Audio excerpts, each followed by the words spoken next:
আসসালামু আলাইকুম। সংবাদে আপনাদের সবাইকে স্বাগত। সংবাদ শিরোনাম। রাকসু নির্বাচন ও শিবির সমর্থিত প্যানেলের জয় জয়কার। জিএস পদে সাবেক সমন্বয়ক আম্মারের চমক, সবাইকে নিয়ে কাজ করার প্রত্যয় বিজয়ীদের।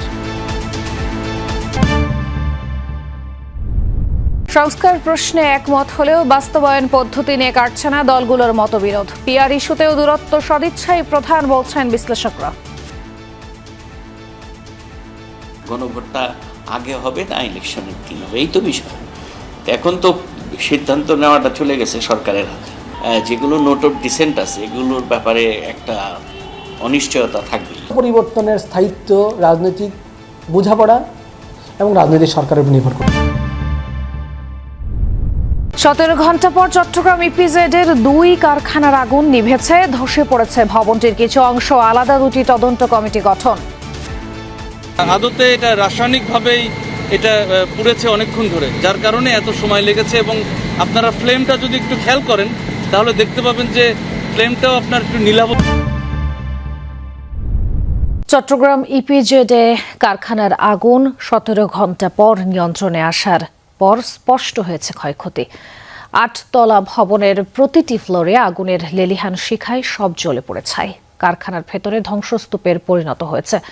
এমন ভয়াবহ আগুনের কারণ জানতে ফায়ার সার্ভিস ও বেবসাব কর্তৃপক্ষ থেকে পৃথকভাবে 2টি তদন্ত কমিটি গঠন করা হয়েছে। এই ঘটনায় কারো প্রাণ হয়নি বলে দাবি করেছে ফায়ার সার্ভিস। রাতভর আগুনের লেলিহান শিখা দাউ দাউ করে জ্বলার পর স্পষ্ট হচ্ছে কারখানার ক্ষত।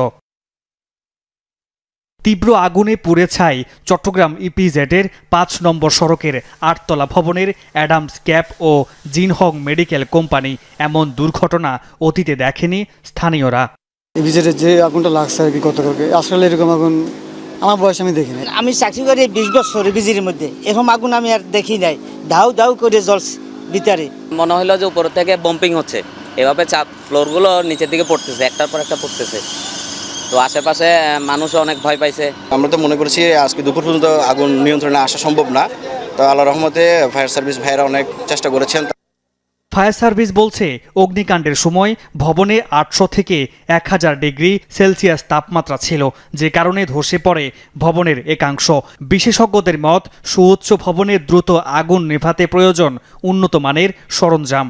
আমরা বেবজার পক্ষ থেকে তদন্ত কমিটি গঠন করেছি। প্রত্যেকটা বিল্ডিং বিএনবিসি এবং বেবজার নিজস্ব বিল্ডিং কোড অনুযায়ী তৈরির অনুমতি দেওয়া হয় এবং এটা সেইভাবে তৈরি হয়েছে। এখানে কোনো কমপ্লায়েন্সের কোনো কমতি নাই। এইসব বিল্ডিংয়ে যদি কখনো আগুন লাগে, আপনাকে এটা নিবানোর জন্য বাংলাদেশ সরকারকে অবশ্যই ড্রোন সিস্টেমের আপনার ফায়ারের ইকুইপমেন্ট লাগবে, যেটা সরাসরি যেখানে আগুন সোর্স ওখানে গিয়ে আপনার পানি দিতে হবে। কারখানার ভেতরে দাহ্য পদার্থ থাকায় নিয়ন্ত্রণের বাইরে চলে যায় আগুন।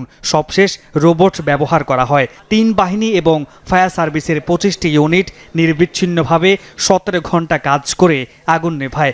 ভবনটিকে ঝুঁকিপূর্ণ ঘোষণা করেছে ফায়ার সার্ভিস। এখানে ফ্লোর ওয়াইজ যে এখন সার্চ করে দেখার ওরকম হয়নি, যেহেতু কমিটি করা হবে। কমিটি আসলে কমিটি দেখবে ক্ষয়ক্ষতি বা কি কি ড্যামেজ হয়েছে, কি কি ত্রুটি রয়েছে। কারখানা দুটিতে চিকিৎসা ও অস্ত্রোপচার কাজে ব্যবহৃত মেডিকেল সরঞ্জাম, তুলা, সার্জিক্যাল গাউন ও ক্যাপ তৈরি করা হতো। কর্মী ও স্থানীয়দের দাবি, 2টি কারখানায় কর্মীর সংখ্যা 700-রও বেশি। রাজশাহী বিশ্ববিদ্যালয় ছাত্র সংসদ নির্বাচনেও শিবির সমর্থিত প্যানেলের জয় জয়কার। জিএস পদে চমক দেখেছেন আধিপত্য বিরোধী প্যানেলের প্রার্থী সালাউদ্দিন আম্মার। সবার সহযোগিতায় সুষ্ঠু ও উৎসব মুখর পরিবেশে নির্বাচন সম্পন্ন করা গেছে বলছেন বিশ্ববিদ্যালয় প্রশাসন। সবাইকে সাথে নিয়ে শিক্ষার্থীদের বিভিন্ন সমস্যা নিরসনে কাজ করার প্রত্যয় নবনির্বাচিতদের। প্রধান নির্বাচন কমিশনার যখন একে একে রাকসুর বিভিন্ন পদের বিজয়ীদের নাম ঘোষণা করছিলেন, তখন উল্লাস আর স্লোগানে মুখরিত করে রাখেন ছাত্র শিবির মনোনীত সম্মিলিত শিক্ষার্থী জোট প্যানেলের অনুসারীরা। এর আগে বৃহস্পতিবার রাত 10:30টার পর 6 ছাত্রী হলের হল সংসদের ফলাফলে সব কয়টিতেই ভিপি, জিএস ও এজিএস পদে শিবির সমর্থিত প্যানেল নিরঙ্কুশ জয় পায়। আন্দাজ করাই যাচ্ছিল রাকসুর কেন্দ্রীয় সংসদের সিংহভাগ পদেও দাপট থাকবে এই সংগঠনের। টানা 12 ঘন্টার গণনা শেষে সকাল 8টার পর ঘোষিত ফলাফলে ভিপি ও এজিএস সহ রাকসুর 20 পদেই জয় পায় ছাত্র শিবির। নবনির্বাচিত ভিপি শিক্ষার্থীদের এই রায়কে আমানত বলে উল্লেখ করেন। বিজয়ী হয়েছেন তাদের থেকে বিজিত যারা হয়েছেন অর্থাৎ পরাজিত যারা হয়েছেন তাদের সংখ্যা বেশি। আমি সেই ভাই বোনদেরকে আহ্বান জানাবো, আপনারা আপনাদের জায়গা থেকে আপনাদের ক্যাপাবিলিটি অনুযায়ী সর্বোচ্চ চেষ্টা করেছেন, কিন্তু নির্বাচনে জয় পরাজয় স্বাভাবিক। আপনারা আপনাদের জায়গা থেকে আমাদেরকে সর্বোচ্চ সহযোগিতা করবেন। হল সংসদ আর কেন্দ্রীয় সংসদে শিবিরের এমন ফলাফলের মাঝেও জিএস পদে চমক দেখিয়েছেন জুলাই আন্দোলনের সাবেক সমন্বয়ক আধিপত্য বিরোধী ঐক্য প্যানেলের সালাউদ্দিন আম্মার। শিক্ষার্থীদের অধিকার আদায়ে লড়াই অব্যাহত থাকবে জানান তিনি।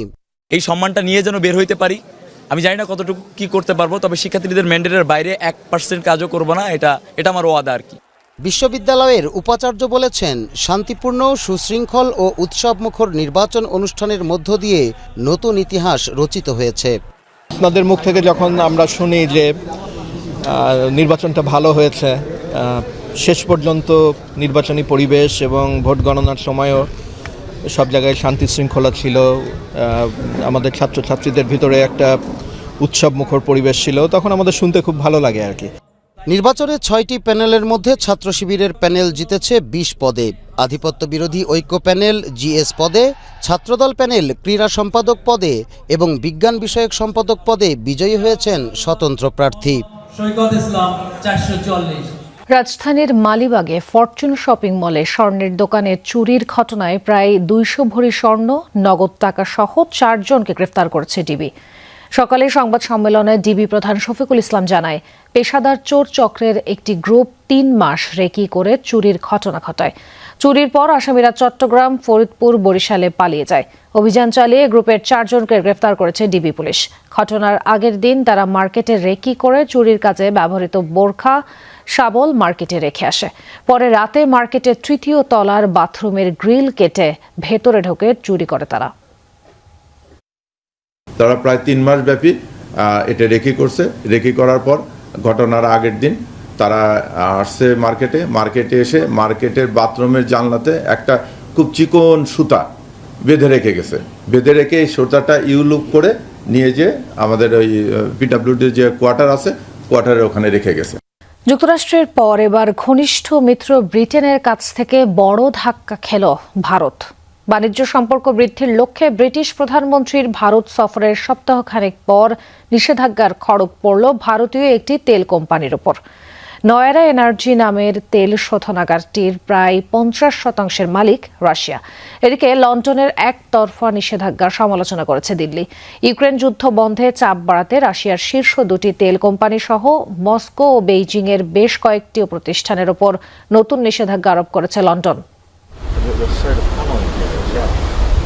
ব্যবসায়িক সম্পর্ক বাড়াতে ইতিহাসের সবচেয়ে বড় বাণিজ্যিক বহর নিয়ে গত সপ্তাহেই ভারত সফর করেন ব্রিটিশ প্রধানমন্ত্রী কির স্টারমার।